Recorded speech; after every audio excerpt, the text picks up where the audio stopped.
Martha Stewart was the best interview by far.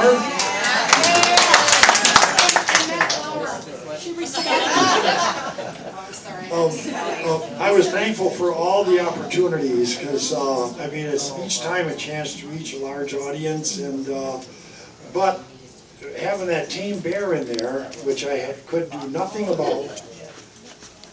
Look all the way, she said.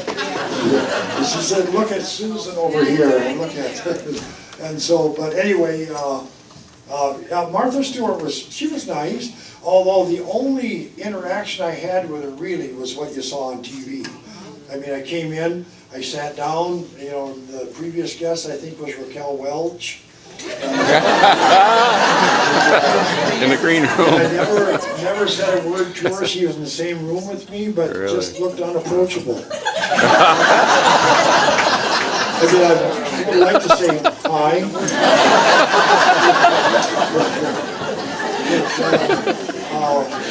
And then, anyway, and then she asked a lot of nice questions. Gave me the best opportunity, and then got done, and I just thought, well, okay, next guest, and I started to walk out. Then she says, no, come back, we should have a picture together. So that was nice. I sent them a nice email afterwards, and but they didn't say anything back. You know, they got guest after guest, they can't. And so let's see now. I better look another direction. That lady. Coloring Hope Story. Coloring Hope Story. Okay, there's enough people saying yes. There's just we should have had Sue color her 2 days before. She did get the collar on easier than I did, and I don't know if that helped her get used to it or taught her what to avoid. And because it took at least 100 tries. So maybe Sue just has a better way with Hope than I do. Oh, she didn't have a camera crew with her. Yeah, with lights and you know, people scattered around. The sound man, the cameraman, Gordon Buchanan was there, and so yeah, she just didn't want that collar on. So did it get caught on film? What's that? It did get caught on film? That we'll be able to Yeah, see. oh yeah, Great. yeah, you'll see it in the movie. You'll see it. Nail me. Stop that. I'm having a problem with a lot of skeptics. I'm such an animal lover, and everybody seems to want to attack me for that. But I've had people say, well, they're giving the wrong message that you can go out in the woods and kneel down and have a handful of nuts and you're going to encounter a bear and have a good, you know, relationship with a bear, and that ain't going to happen. So give me an answer for that. Well, the usual thing I say that we're endangering people by making them think they can approach a bear. Yeah, that's what they're telling me.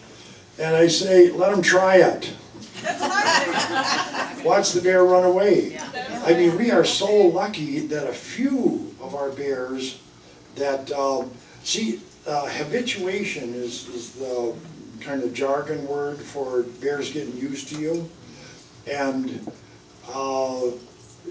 the problem is that people out there that are criticizing, you know, what you're saying, have no knowledge. Have no knowledge. I mean,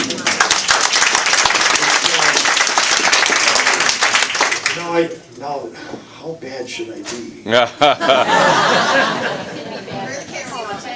My wife says there's a lot of questions this way, and when Rhonda Hennis asks a question, I have to answer it, but not yet, not yet. I want to give a speech, and that is, and is your name Ann Davis? Yes. Oh, okay. And she wrote a beautiful little book. Anyway, and gave it to me, and thank you. And she wanted me to sign it, and I saw how nice it was, and I was just salivating. And, well, okay, you can have it. I'll sign it to you then, she said. I'll make another one for myself. And I mean, see, these are biologists and managers that are saying this kind of stuff. I mean, how does a person become a biologist? They grow up reading the hunting magazines, going same as I did, going to the taxidermy, seeing the taxidermy and the warnings and all, and they're usually hunters, and then they think I want to get into wildlife management, and they go to college, and then they have to get an extra degree, a master's or a PhD. So that means they got to do a field study, and some of them study bears, and they capture a bear, and the bear is scared.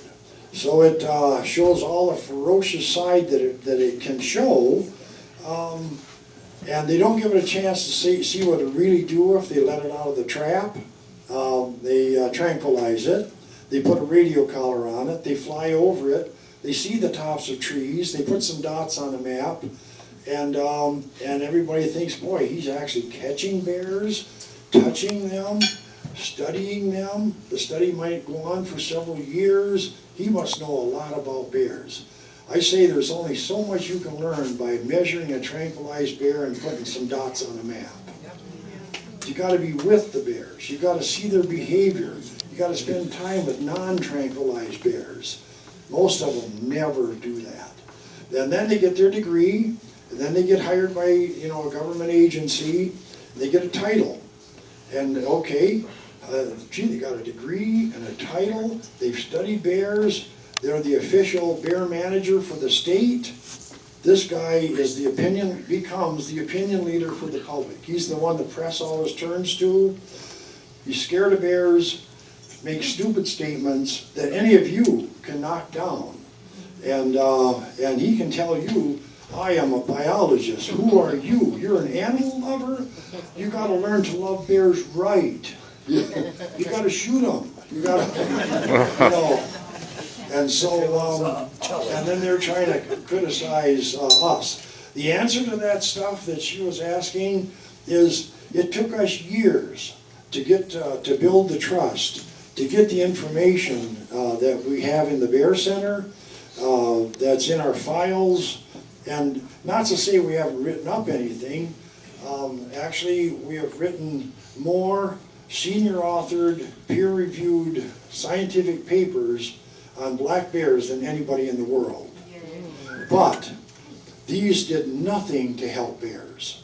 On the average, 6 people read a scientific journal article, and there's nothing